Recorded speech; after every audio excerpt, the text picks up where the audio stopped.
الفاتحة. صراط الذين أنعمت عليهم.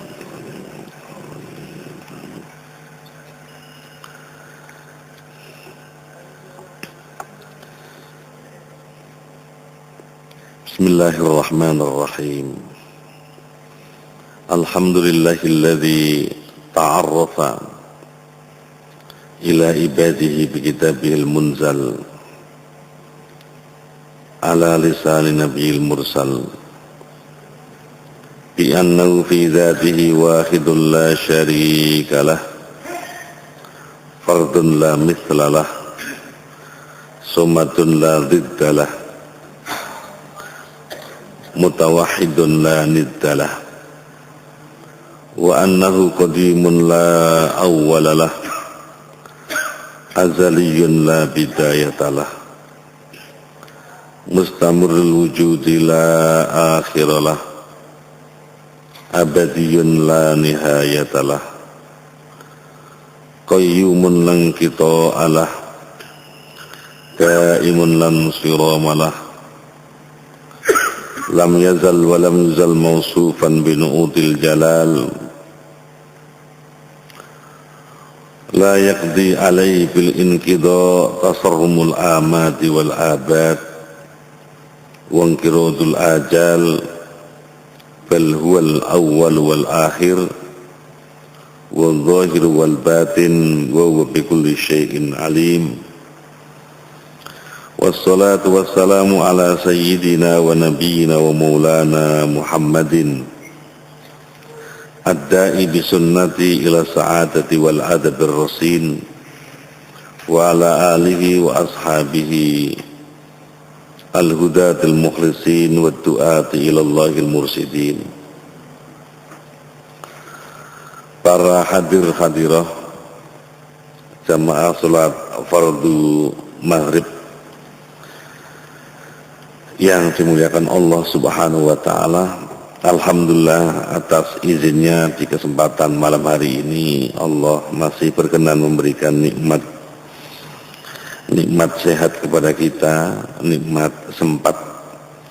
Allah mudahkan kita datang ke masjid ini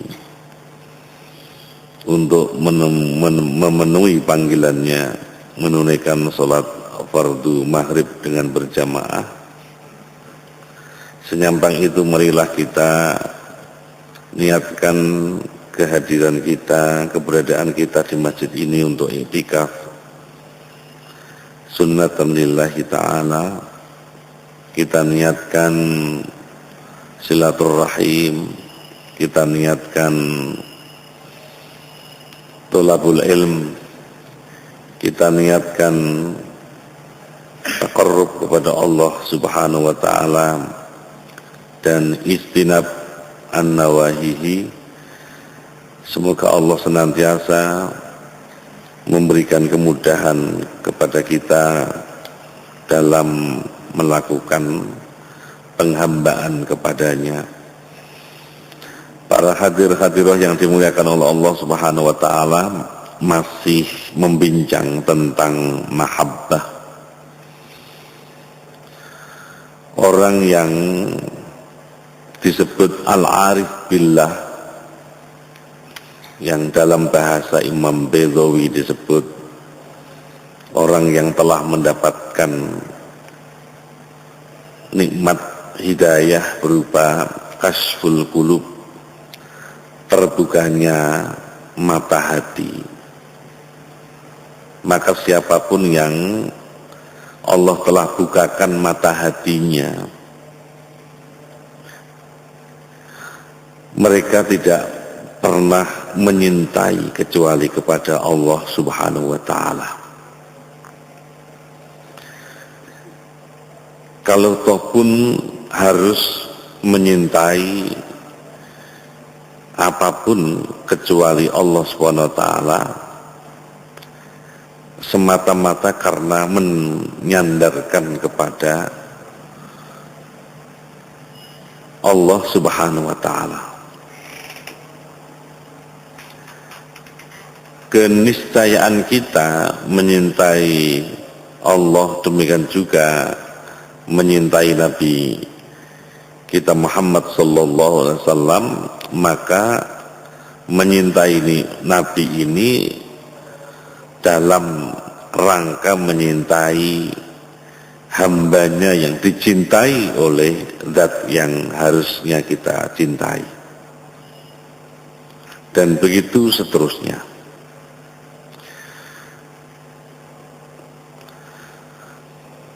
Karena fa'in ahabbar rasul ahabbahu li'annahu rasulu mahbubihi.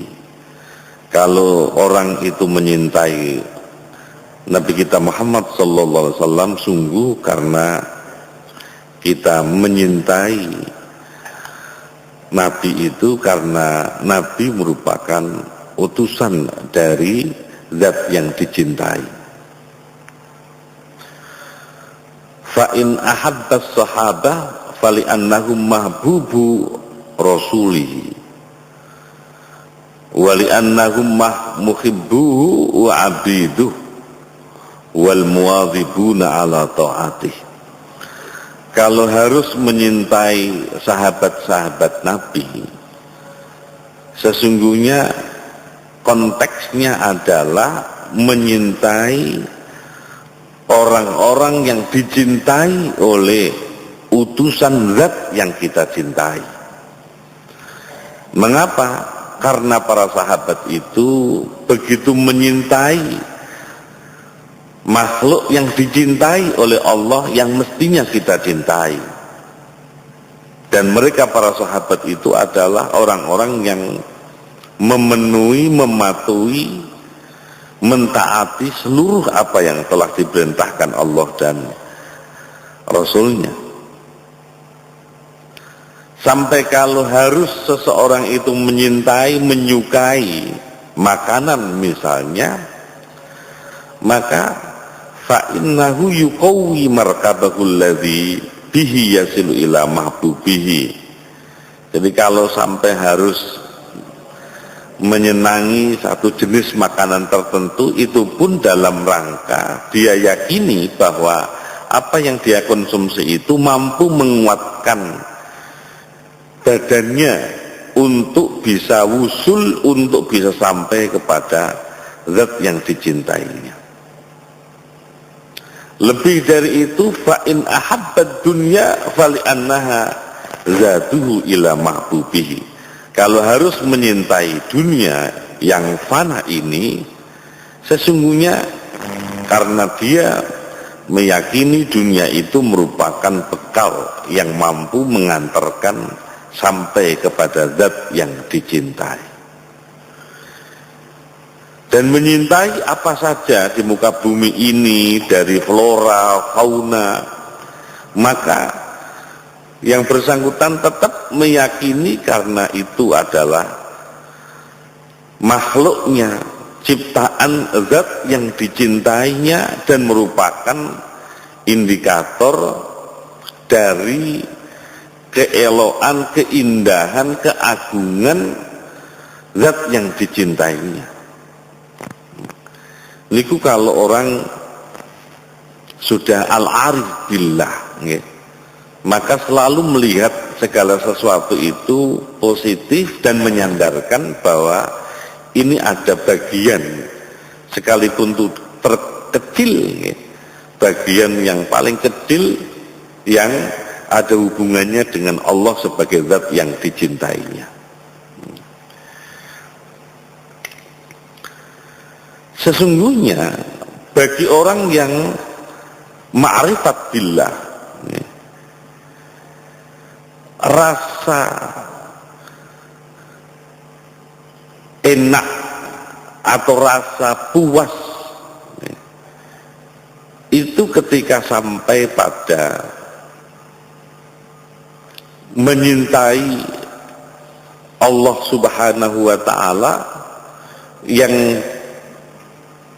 tidak bisa tidak menggunakan beberapa media dari ciptaannya itu.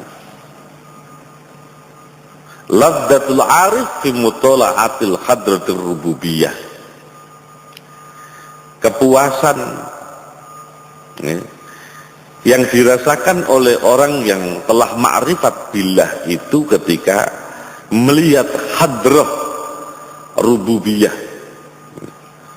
melihat atau mampu menangkap keharibaan Allah Subhanahu wa ta'ala. Imam Ghazali rahimahullah ta'ala memberikan penjelasan anna ladzata kulli ainin an-nadar. Kepuasan mata itu ketika mampu melihat.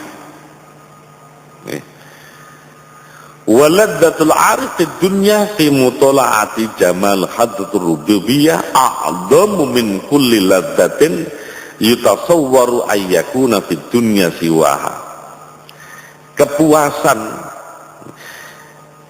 yang dirasakan oleh orang yang ma'rifat billah dalam kehidupannya di dunia yang fana ini ketika telah sampai pada tingkat mampu melihat keelokan, keindahan hadrah rububiyah yang jauh lebih daripada kepuasan-kepuasan yang digambarkan apa saja di dunia ini selain hadrah rububiyah. Ini contoh yang paling gampang, yang paling sederhana. Untuk konteks, untuk orang yang sedang cinta, sedang senang, niku tidak perlu harus melihat orangnya untuk merasa puas,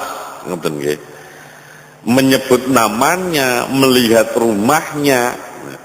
Niku ada kepuasan tersendiri yang orang lain tidak akan pernah merasakan kepuasan yang dirasakannya, karena sangat subjektif.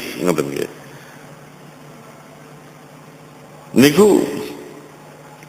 apa sih artinya sebuah rumah, tetapi bagi orang yang mungkin punya rasa takut tertentu,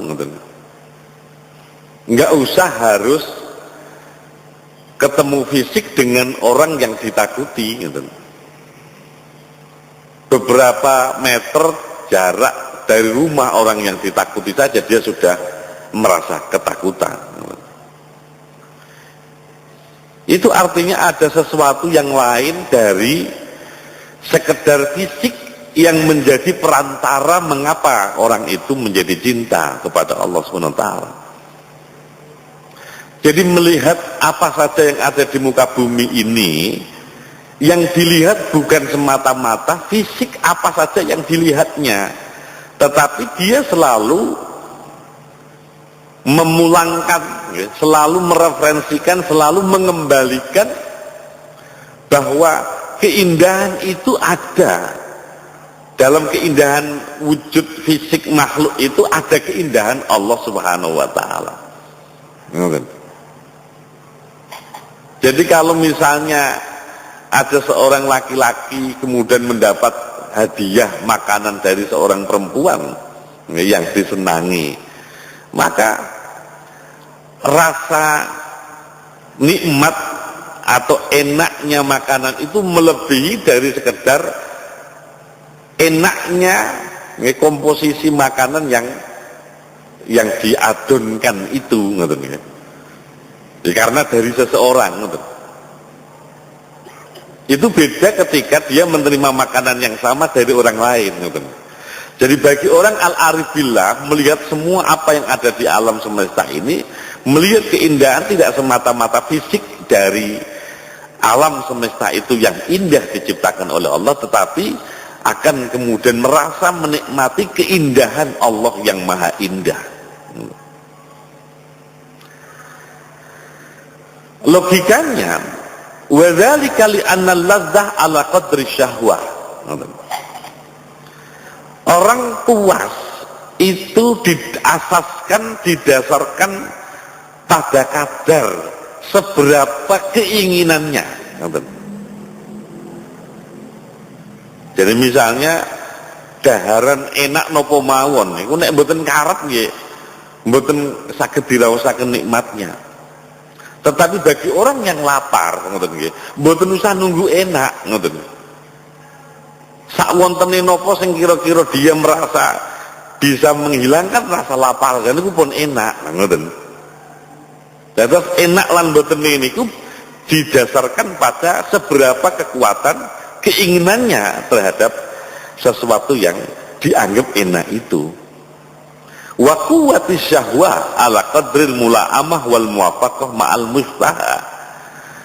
Kekuatan keinginan itu sesuai dengan cocok lan mboten cocoke ngoten.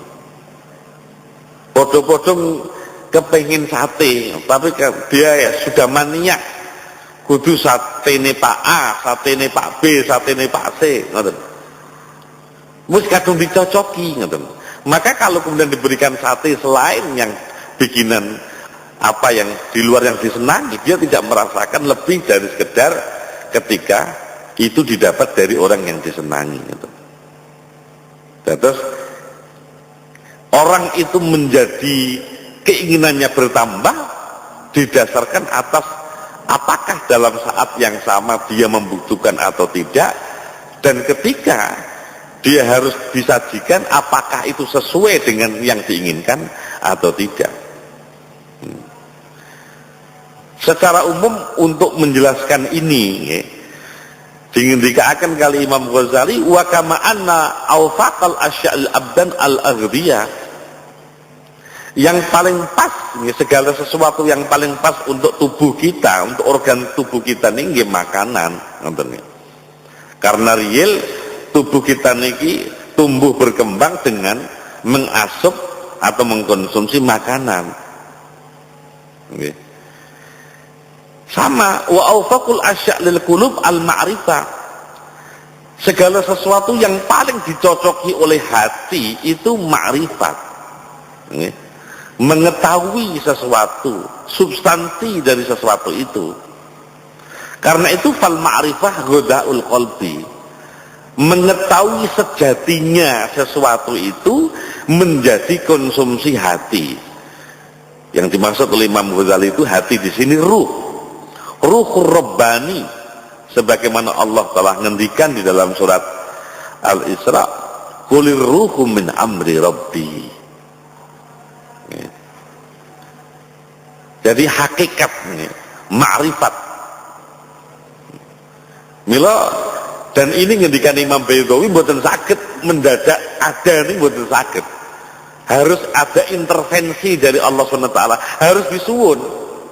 Mila piyambake ngendikan ketika menafsirkan ihdinas siratal mustaqim sampai akhir ayat dalam surat Al-Fatihah itu, sungguh yang kita minta itu kita bisa menikmati apa saja yang indera kita tidak mampu menangkapnya, kenikmatan itu. Dan terus orang yang gandrung sholat seperti yang pernah kalau ceritakan itu, bagaimana Sayyidina Ali ada beberapa anak panah yang menancap di punggungnya, yang ketika dicabut dalam kondisi beliau tidak sholat, beliau pun merasa kesakitan. Maka satu-satunya cara supaya itu harus tercabut, sekalipun sakitnya tidak karuan, yang tidak mungkin beliau cabut kalau dia tidak sholat duluan. Karena ketika orang sudah takbiratul ihram, itu artinya yang bersangkutan sudah menutup diri dari segala sesuatu dan harus fokus kepada Allah.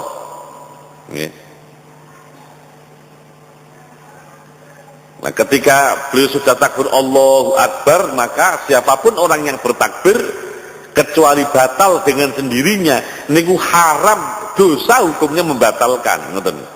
Wong trimo Allahu Akbar krungu ana totok-totok omah kaya ana tamu terus dibatali niku dosa, ngoten.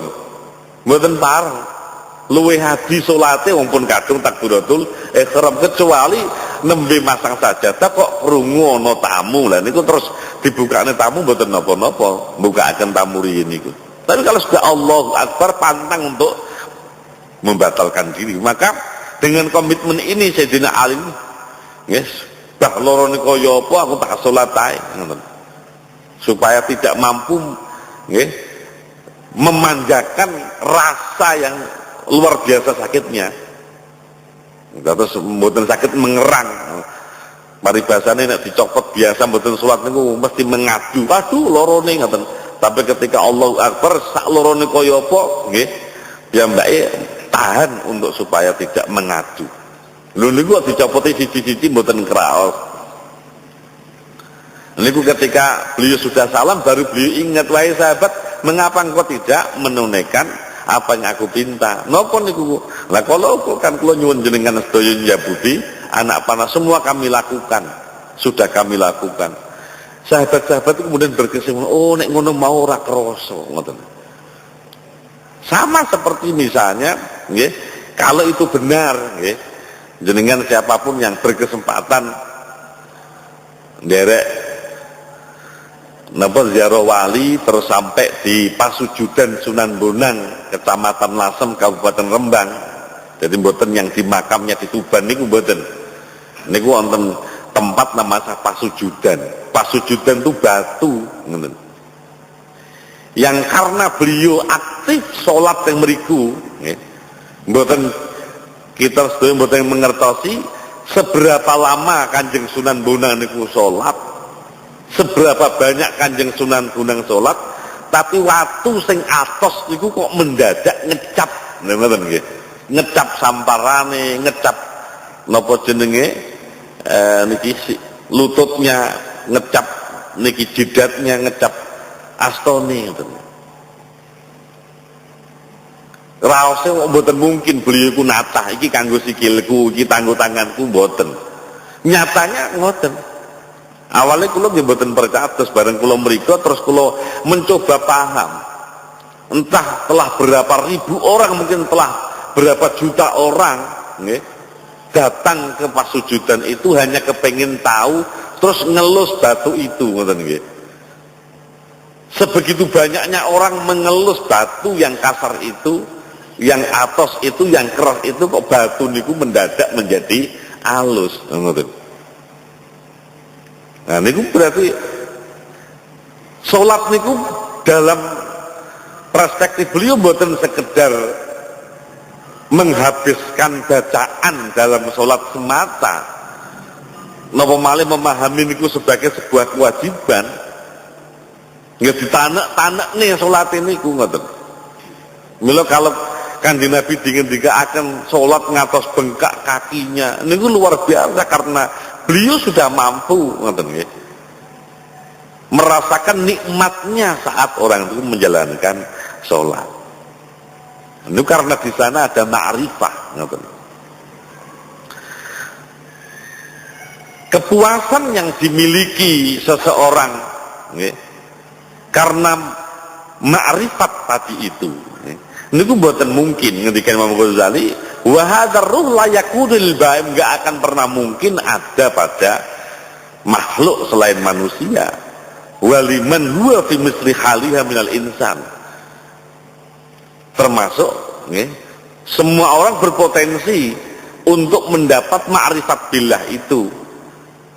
Tetapi ketika Allah ngendikan nggih, manusia itu dijadikan makhluk tertinggi, jika kemudian tidak mampu melaksanakan peran-peran kemanusiaan sebagaimana yang dikehendaki Allah, niku bukan tidak mungkin derajatnya nggih lebih parah ketimbang hewan.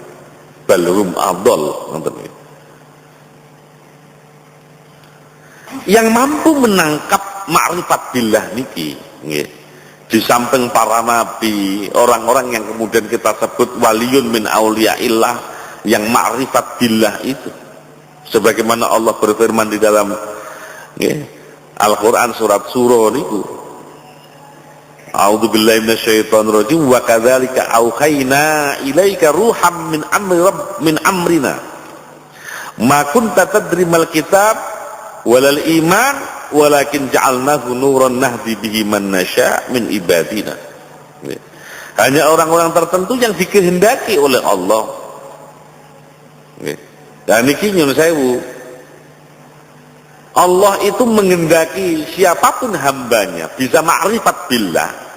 Niku ada dari kalangan mereka yang kebetulan intens, rutin mutolaah. Karena mutolaah kemudian Allah itu memberikan ma'rifat billah kepadanya. Ada yang karena rutin ibadah, nonton nggih. Mboten let ibadah ini rutin, mboten yang 5 waktu niku mawon, nggih duhae, nggih rawatibnya lengkap, ngoten duhae, lajeng salat tahajud, salat tasbihnya, witirnya. Karena rutinnya Allah kemudian memberikan hidayah kepada yang bersangkutan kasful qulub itu, sehingga yang bersangkutan itu dimantapkan merasa nikmat melakukan segala sesuatu yang telah dilakukan sebelumnya itu. Niku ma'rifat billah. Fal ma'rifat awfaqul asya' li hadzal ruh. Maka ketika Allah memberikan ma'rifat billah kepada siapapun orang, maka ma'rifat billah ini cocoknya teng mana. Jadi kalau kepuasan mata itu bisa melihat, maka kepuasan hati itu ma'rifat billah. Dan itu mboten saged mendadak ada diberikan oleh Allah kecuali kita minta. Minta niku dengan rutin kita, istiqomah kita beribadah, istiqomah kita mutolaat untuk mengkaji ilmu-ilmu Allah.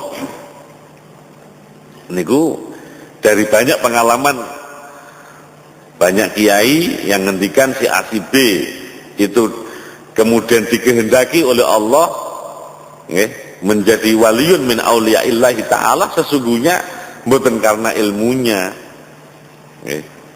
malah wonten sing dipun ngendikaaken mboten karena ibadahnya, mboten karena ilmune, semata-mata karena nyuwun sewu ngati-ngatine seseorang niku untuk tidak bicara bohong, ngoten nggih. Kit nom-nomane niku wis ngendikane niku wonten kiai AKB disebut niku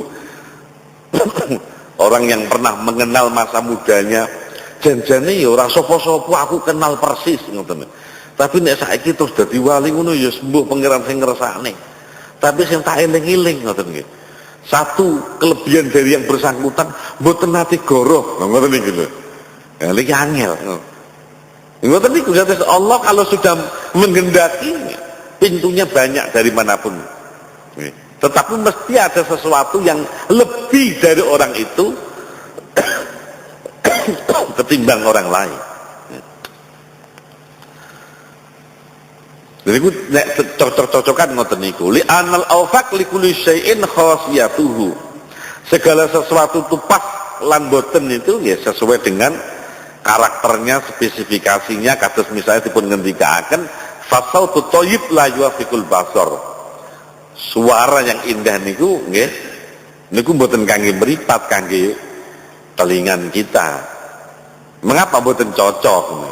Cocoke kalau dipun ngendikaken cocoke soco niku mata niku melihat, cocoke telinga niki mendengar, cocoke mana niki ma'rifat. Tapi untuk sampai ke situ niki butuh perjuangan yang keras. Kalau yang indera mata niki itu otomatis Allah berikan begitu saja kepada siapapun yang dikehendaki kehidupannya secara normal. Tetapi untuk ma'rifat billah niki harus diminta. Ketika niku bicara cocok-cocokan wa khasiyatuhu wa khasiyatu ruhil insani ma'rifatu haqa'iq. Jadi sing pas kangge manah niku nggih memahami sejatinya napa mawon niku. Wa kullama kana al-ma'lum asyraf, jika hati ini mampu menangkap sesuatu yang dikenali itu ternyata zat yang mulia, kanal ilmu bihi alat. Jadi kados ngeten, piantun atau orang yang meneliti sesuatu gitu. Gak iki kok ngene, iki kok ngene, iki kok ngene. Terus piyambake mencoba meneliti ngoten nggih. Tidak cukup berjam-jam, mungkin berhari-hari, mungkin berbulan-bulan, mungkin bertahun-tahun sampai kemudian ketemu oh ngene ta ngoten nggih. Niku kepuasan yang dirasakan jauh melebihi kepuasan apa saja ngoten nggih. Dadi yang nek pun kadung getu ngoten nggih. Getu terhadap sesuatu untuk kemudian bisa menemukan sesuatu yang lain gitu, mencari solusi, terus oh lagi petuk iki tiba ngene ngoten nggih. Niku rasa yang dirasakan dalam hati niku melebihi ngoten. Nikmatnya segala-galanya. Wala asrafa minallahi ta'ala, padahal kita tahu dan harus paham bahwa tidak ada yang paling mulia kecuali Allah Subhanahu wa taala. Wala ajalla minhu, dan tidak ada yang paling agung kecuali Allah. Maka fa ma'rifatuhu wa ma'rifatu sifatihi wa dzatihi wa ajaibi mulkihi wa malakuti aladul asya'indal qalbi. Maka kalau kemudian hati ini sudah dikehendaki oleh Allah ma'rifat kepadanya, maka ma'rifat kepada Allah, ma'rifat kepada sifatnya, kepada zatnya, memahami keajaiban apa saja yang dicipta di muka bumi ini menjadi sesuatu yang paling nikmat, yang paling memuaskan bagi dirinya. Mengapa? Li'anna syahwa dzalika asaddu syahwa, karena niku puncak dari kepuasan, dari kepuasan-kepuasan yang lain.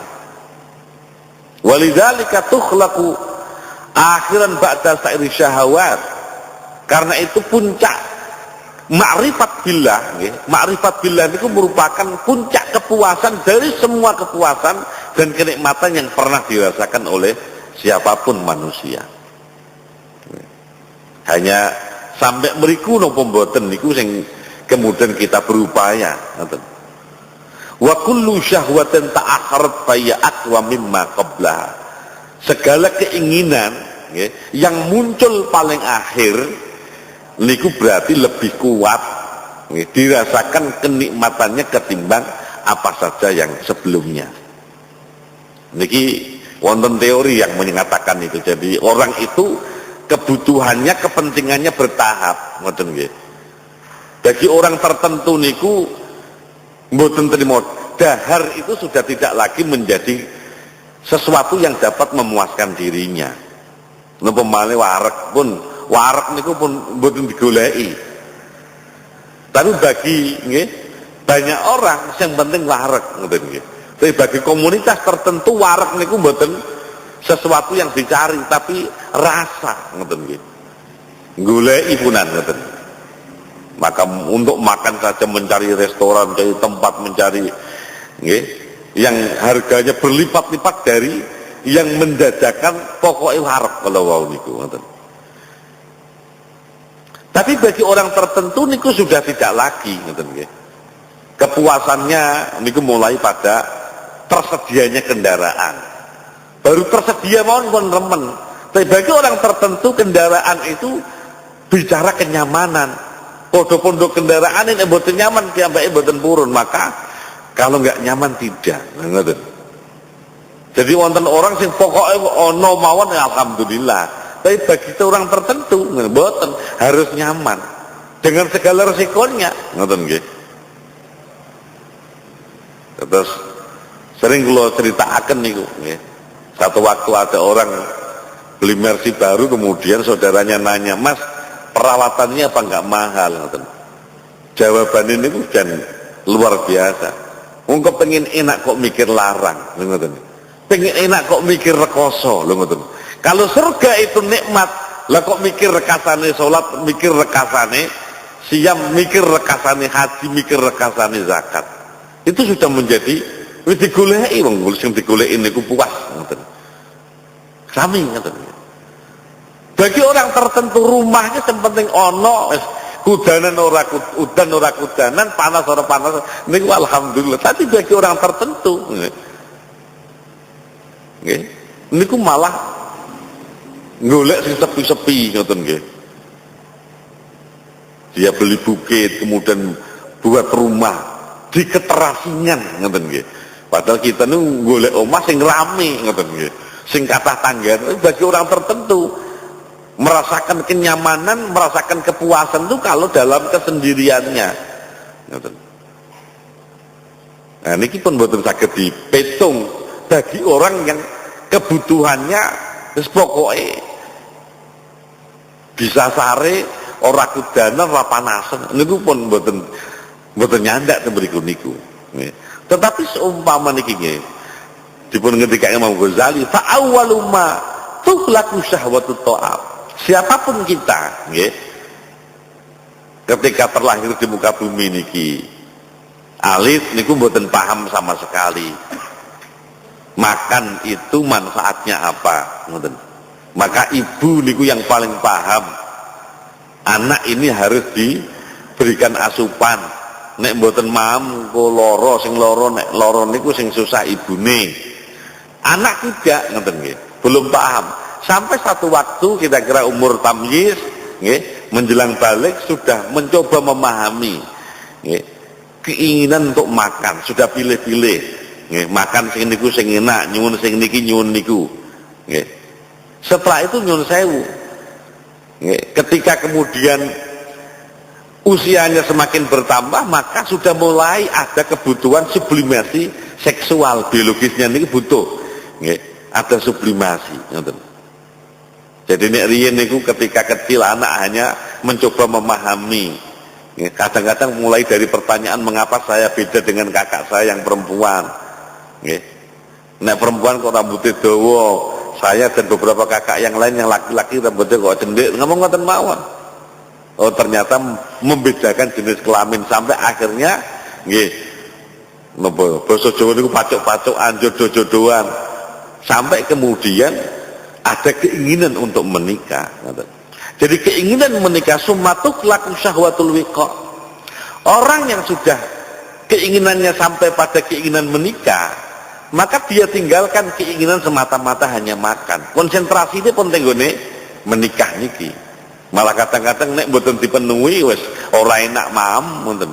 Dipaksa-paksa ngoten. Fayatruku syahwatat ta'am wa li ajliha wa yastakirruham fiha. Menganggap remeh orang yang hanya butuh makan saja niku. Nah, pancen wayahe nembe mam niki dereng wayahe menikah. Tapi kalau orang sudah wayahe menikah, dia mencoba menganggap lucu, ngoten nggih. Yang dia tidak sadari dia dulu juga begitu ketika gandrung kepada makanan. Lah yo mamae kok diperebutkan dienggo gegeran, ngoten nggih. Ora eling nek awake mbiyen ngoten. Mengapa? Karena usianya sudah sedikit lewat lebih dewasa, kebutuhannya itu sudah kebutuhan pada perkawinan. Summa tukhlaqu syahwatur ri'asa wal jahwal ghalba wa yastakirru fiha syahwatul mankih wal mat'am. Syahwatul mankah wal mat'am. Tapi bagi orang tertentu ngoten nggih, menikah makan sudah, menikah sudah nggih. Terus keinginannya lebih sakniki niku. Kepengin menguasai nggih. Mungkin lewat jalur legislasi, lewat jalur eksekutif, ngoten. Jadi kemudian kepengin menguasai, ngoten. Keinginan nggih. Nah, ketika orang sudah kebutuhannya niku sampai kepengin dikenal orang, memberi manfaat orang, ngoten nggih. Niku sudah meninggalkan kebutuhan atau kepentingannya semata-mata hanya untuk menikah, ngoten. Tetapi yang paling akhir niki, jadi keinginan dadi wong pangkat, ngoten nggih. iso merintah sana sini, kemudian sandek-sanyek apa sing dipengino niku kelakon ngoten nggih. Niku keinginan yang paling akhir setelah keinginan mereka butuh makan, kebutuhan mereka untuk menikah, sampai butuh niki bertahap. Ngendikan Imam Ghazali kalau mau diceritakan sederhana, kama anna sofi yungkiru syahwatal wiqa, seperti anak kecil, nggih. Anak kecil yang nggih usianya masih usia belum balik, mboten paham sama sekali apa yang dibutuhkan oleh orang yang sudah balik.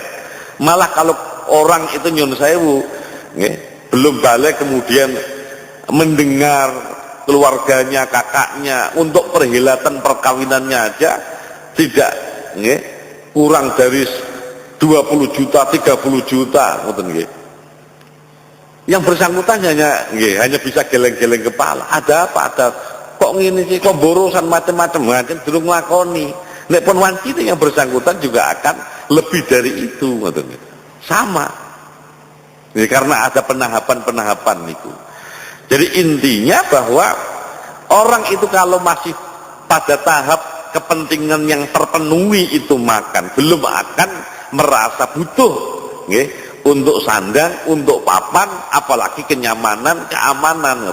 Tapi bagi orang tertentu keamanan itu sudah menjadi kebutuhan. Nggih. Banyak orang masih keamanan itu tidak menjadi kebutuhan, karena nggak ada yang diamankan mengawal dhewe ini. Ya termasuk niki bagi orang, terus rasa tamak, rasa kepingin menguasai itu bisa saja terhenti. Apa sing tak golek ning donya iki? Dadi iki wis, dadi iki wis, dadi iki wis, ngoten nggih. Ketika apalagi orang niku nyuwun sewu manahe sakit. Sama seperti orang yang sakit, dia tidak akan pernah merasakan kenikmatan apapun, ngoten. Apalagi orang yang hatinya sakit enggak akan pernah mampu, ngoten, sampai kepada kepentingan ma'rifat kepada Allah Subhanahu wa taala niku. Terus wong guyu mawon kangge tiyang sing gerah, sing sakit itu malah kadang-kadang mencelakakan dia. Niki wa kadzalika madul qalbi qad yantahi ila haddin yungkirul ma'rifah wa yubghiduha. Jadi orang yang sakit hatinya kadang-kadang mengingkari perilaku orang yang ma'rifat billah. Lopo ngono barang. Jadi nyuwun sewu mboten maksimalis ngoten. Mboten yang seharusnya. Yang penting fikih ngendikan tuh halal selesai. Yang penting niki napa jenenge sah selesai. Terus pertimbangannya niku sah ngoten tok. Sah ora sah, halal tidak halal, nggih, belum sampai kepada kepuasan diri ngoten. Karena itu perilaku orang-orang yang ma'rifat billah tidak akan pernah dipahami oleh orang yang mboten wekdali atau belum waktunya dia ma'rifat billah. Tetapi ini mboten saged kita biarkan moro-moro kita pikantuk dari Allah niki tanpa permintaan kita. Terus kita kenyuwun kepada Allah, ihdinas siratal mustaqim, ya Allah, bukakan mata hati kami ini sehingga apa yang Engkau perintahkan sesungguhnya bukan kebutuhan tapi bukan merupakan kewajiban tapi merupakan kebutuhan kita. Yang kita namun nyuwun kepada Allah Subhanahu wa taala sebatas Allah berkenan memberikan hidayah kepada kita, memberikan umur yang panjang kepada kita, memberikan rezeki yang halal yang barokah dengan keberkahan dan kehalalan harta yang kita terima, memudahkan kita itu beribadah kepada Allah Subhanahu wa taala, memudahkan kita meninggalkan semua yang dilarang oleh Allah Subhanahu wa taala, dan semoga apa yang menjadi hajat kita semua Allah berkenan untuk memenuhi, ya, untuk kita raih dan kita gapai. Semua keluarga saudara-saudara kita yang kebetulan hari ini masih sakit, semoga Allah senantiasa memberikan kesembuhan, syifaan la yughadiru saquman wala alama. Semua saudara-saudara kita, keluarga kita, guru-guru kita, jamaah kita yang kebetulan telah dipanggil oleh Allah Subhanahu wa taala, semoga Allah senantiasa memberikan maghfirah, rahmat dan surga Allah Subhanahu wa taala.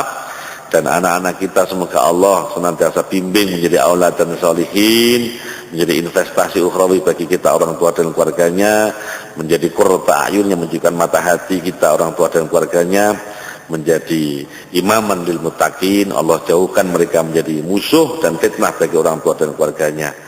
Kita semua mohon kepada Allah, kapan saja Allah berkenan memanggil kita sowan kepadanya, Allah pastikan kita memiliki ketetapan iman dan husnul khotimah. Ala hadiniyah wa ala kullin sarqa wal khatm Mustafa Rasulullah sallallahu alaihi wasallam. Al-Fatihah.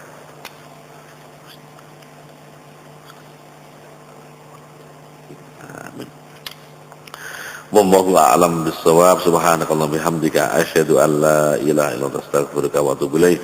Subhanakallahumma bihamdika asyhadu an la ilaha illa anta astaghfiruka wa atubu ilaik. Subhanakallahumma bihamdika asyhadu an la ilaha illa anta astaghfiruka wa atubu ilaik. Wa mohon maaf. Assalamualaikum warahmatullahi wabarakatuh.